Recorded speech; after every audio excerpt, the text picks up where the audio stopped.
Good morning, good morning. I apologize for the delay this morning, but I am having computer problems. So I am doing this live from my handheld.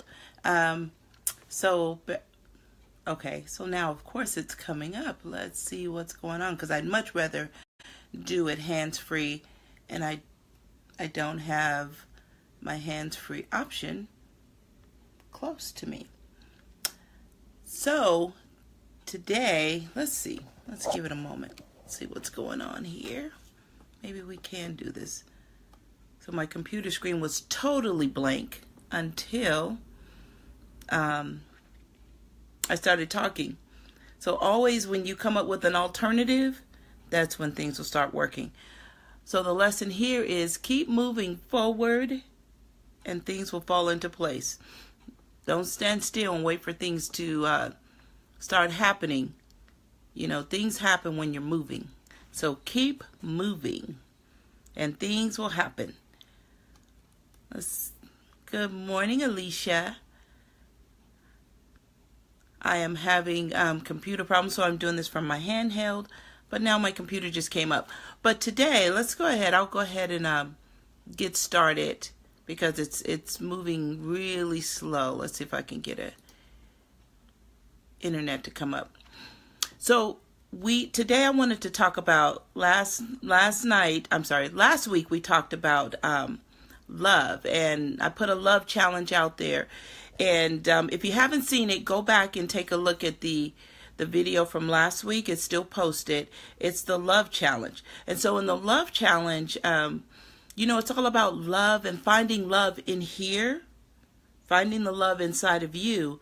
And then that enables us to love outwardly at a bigger capacity. And this is what I'm experiencing at this season in my life, and it's beautiful.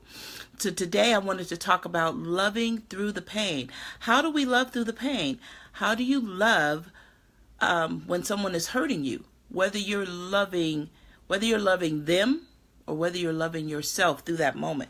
And I feel like my arm is not long enough to hold this out there. So just bear with me.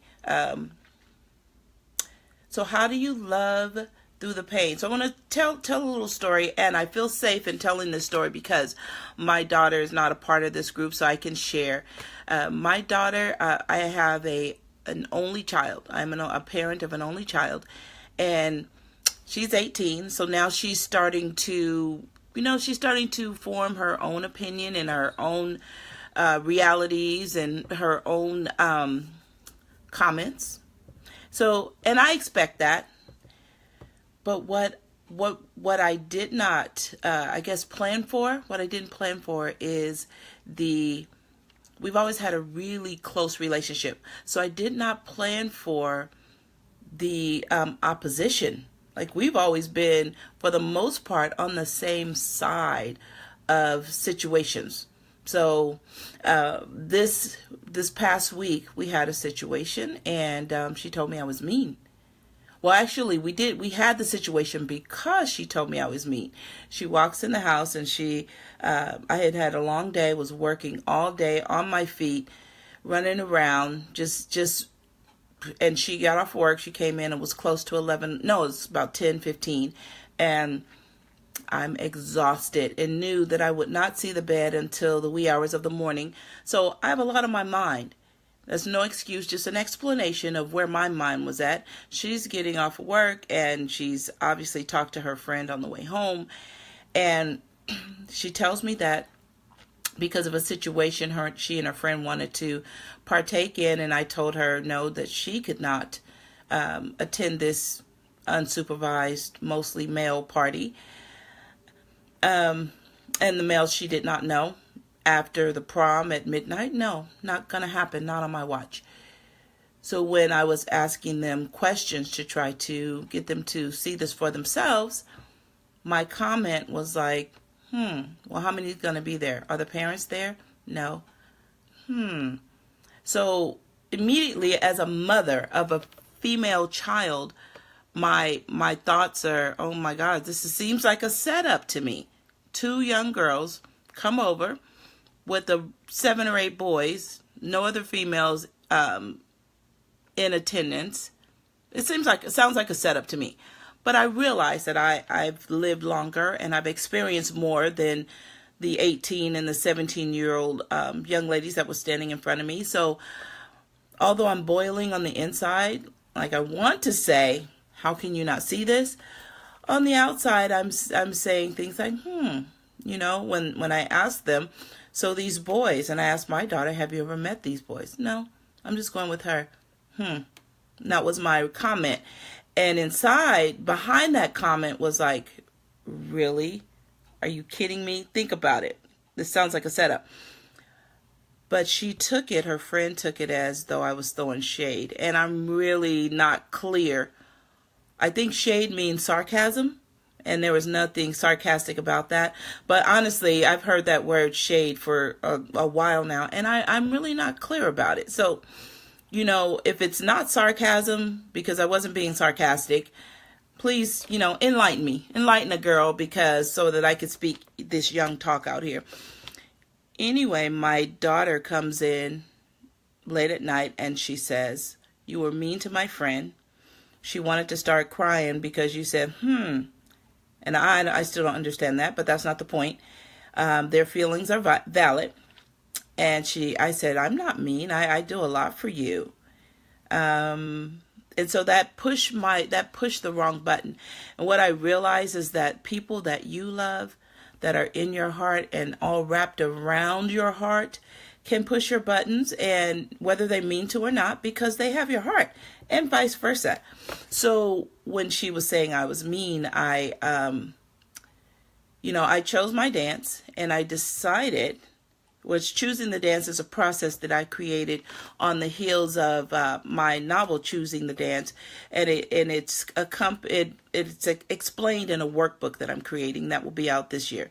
So I chose my dance. I took my deep breath, and I calmed myself, and I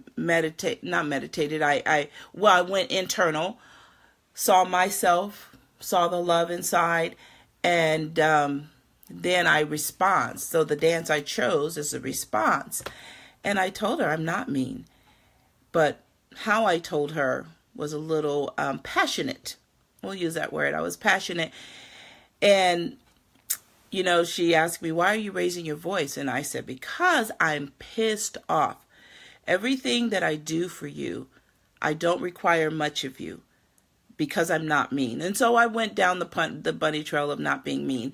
And she, of course, listened. And my daughter's very respectful. She did not argue back. She just was like, okay. And then, I had to move on with my day. And she went on and took care of her stuff upstairs. And I thought about it. I was boiling. But I know in my heart and in my soul that I love this little girl. How do I love through the pain?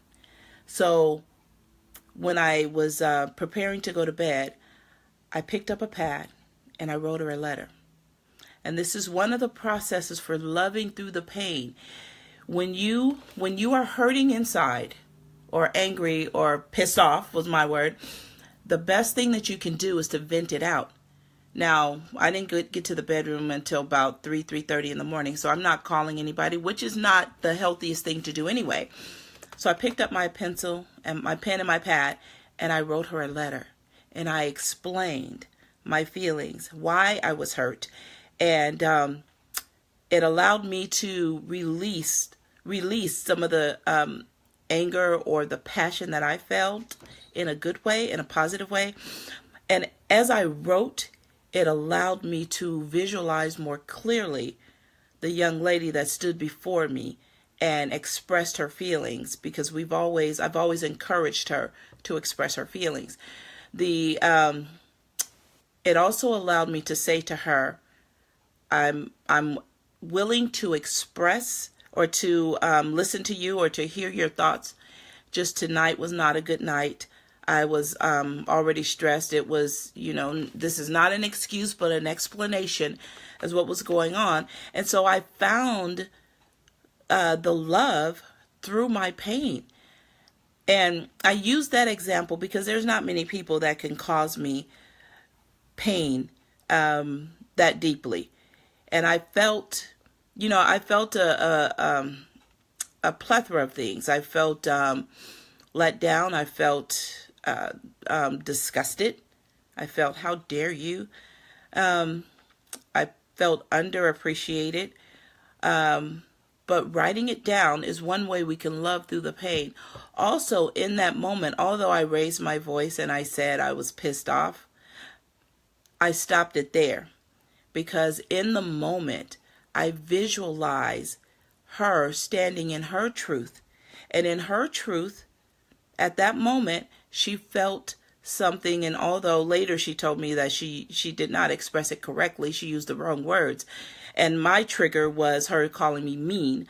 So, but I visualized her standing in her truth and taking the courage to say something to me that was probably difficult for her to express, and also painful for her to express, her to hear someone else saying your mom is mean or what have you, because, we're pretty close.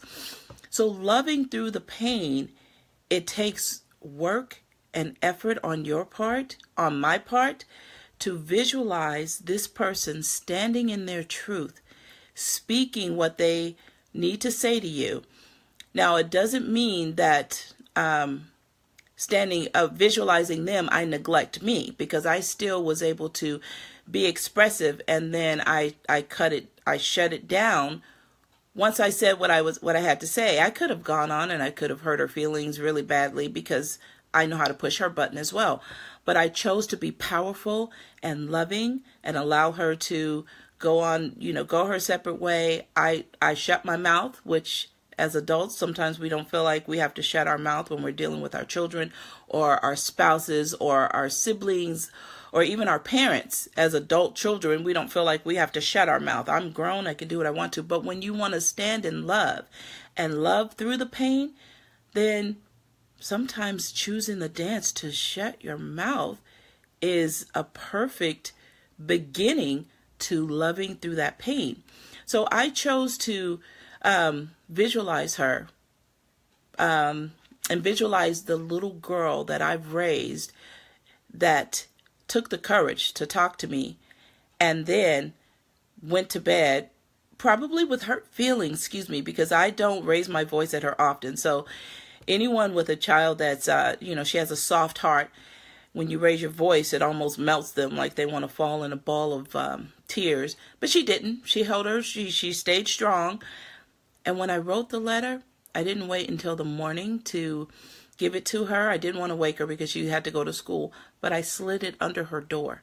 So I made sure that she saw the note when she woke up, although I knew that I would still be asleep. And I ended the note with, I love you, and I'm willing to listen to whatever you have to say. And I apologized. I apologized for raising my voice, but I did add an explanation as to why I raised my voice. So loving through the pain, 2 tips that I can give you. Visualize that person standing in their truth.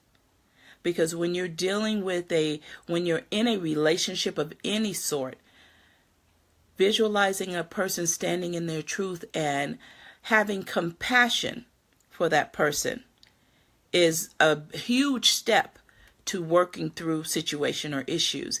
And then venting out your problems on paper. Even if it had been noon and I could call someone, I choose to write down my feelings, because when you write it down, it's between you and God and whomever you choose to share that with.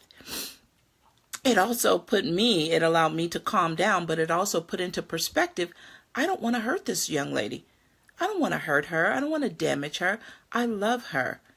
And when you are in a painful moment, focusing on the love will strengthen the relationship. Now, this is not to say allow yourself to be abused if you're in a relationship where you're doing all the loving and the suppressing.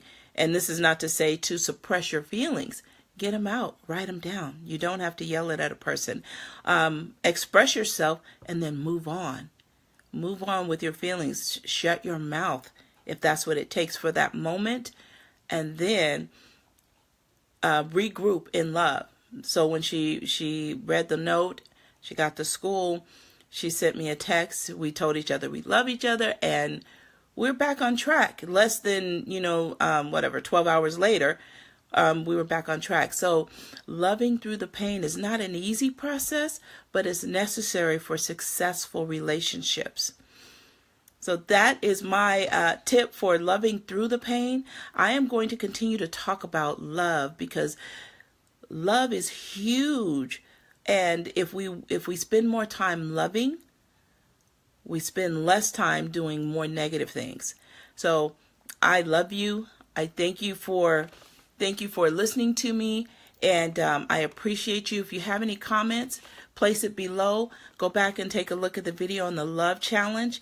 That continues. We're going to continue the love challenge and simply demonstrating your love, and then let's talk about it.